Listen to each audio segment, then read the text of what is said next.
Government 2305, Introduction to Federal Government, Module 2.01, Colonial Roots of the Constitution. After completing this module, you will be able to describe the features of colonial politics that propelled the new nation towards its constitution. Among the features that we will discuss in this module are distance and the principle of salutary neglect, the tradition of self-rule, the abundance of plentiful land, a tradition of early compacts and covenants, deep faith and religious freedom, and a series of violent interactions at borders and with Native Americans. While no nation in the 18th century had anything like the American Constitution, most nations wrote their governing documents much later.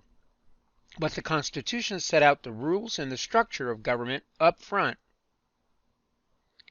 In fact, some countries, like England and Israel, never wrote one at all.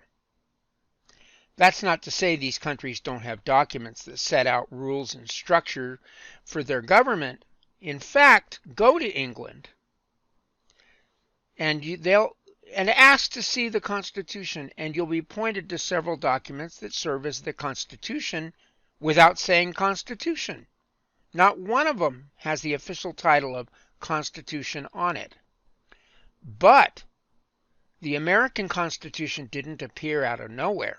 As we will see in this module, many features of colonial geography, politics, culture, and religion propelled the new nation towards its constitution. We must first remember that the colonies were 3,000 miles away from the king and his armies.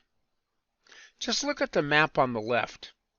Charleston, South Carolina, and London, England are 4,400 miles apart. While the authorities back in England debated policies and issued orders, the American colonists frequently ignored them and did whatever they wished. No one back in London paid much attention. This is described by historians and political scientists as salutary neglect. To understand this principle, consider what would happen if a mother and a father left for a trip and put their teenage children in charge for a long period of time. Would it be any wonder if the kids made up their own rules and ignored those of their parents? And when mom and dad returned, what are the chances that the kids would be willing to abide by their parents' rules after setting their own for so long? That same thing happened with the colonies and England, except in this case England was the parent and the colonies were the kids. And this policy allowed colonies to develop their own political institutions and traditions. When England started interfering in colonial affairs, the American colonists naturally revolted. Beginning with the Virginia House of Burgesses in 1620, every colony elected its own legislature. As a result, the colonists had a great deal of experience with representative government and self-rule. New settlements demanded seats in the assembly. New immigrants wanted the right to vote. In some places, such as New Jersey, women with property could vote.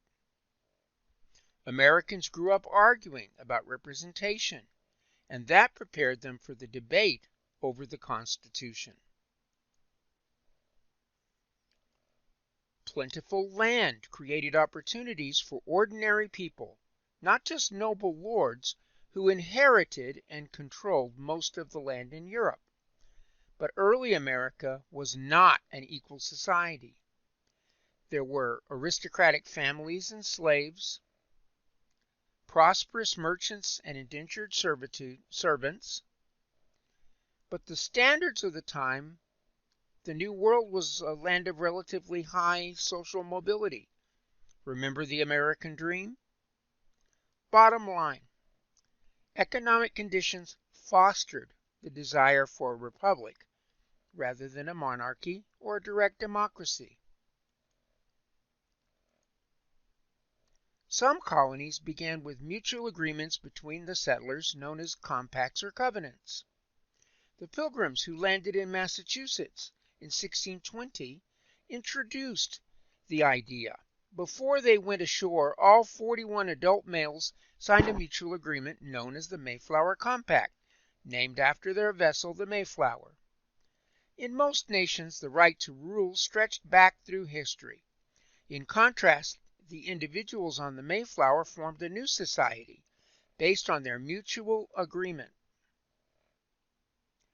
and consent. Many New England communities began with such compacts or covenants, religiously inspired forerunners of a constitution. Many colonists came to the New World to practice their religion in peace. Beginning in Rhode Island in 1536, a revolutionary idea began to emerge: the individual's freedom to practice religion without government interference. In some colonies, it was followed by other rights such as freedom of speech and freedom of the press. Border areas in early America were violent and insecure due to brutal wars between Native Americans and more recent settlers. The French claimed land to the north and the west, the Spanish to the south and the west, and colonists also constantly fought one another over their own boundaries. After the break with England, insecure borders pushed the Americans to adopt for a strong central government. So let's review this module. American colonists developed their own political institutions, including compacts that became the forerunners to the Constitution.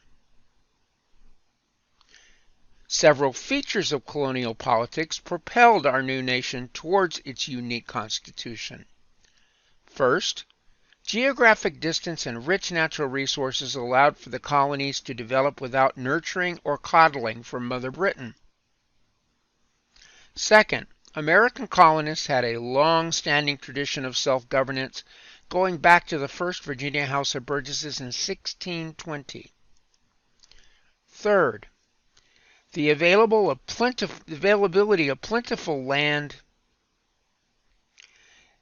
created unique opportunities for ordinary people to seek their fortune, as can be seen through the idea of the American dream. That persists even today. Fourth, some colonists began with mutual agreements between settlers known as compacts or covenants. The best example of this was the Pilgrims, who signed the Mayflower Compact as they landed in the New World. Fifth, many of the colonists who came to the New World did so for religious purposes and wanted to settle in a land where they could practice their religion in peace.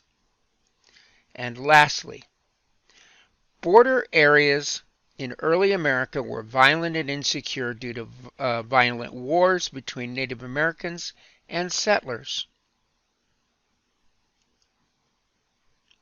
While the British laid claim to what was the original 13 colonies, the French laid claim to north and west, land in the north and west, and the Spanish to land in the south and west. And the colonists also fought each other over boundaries and barriers.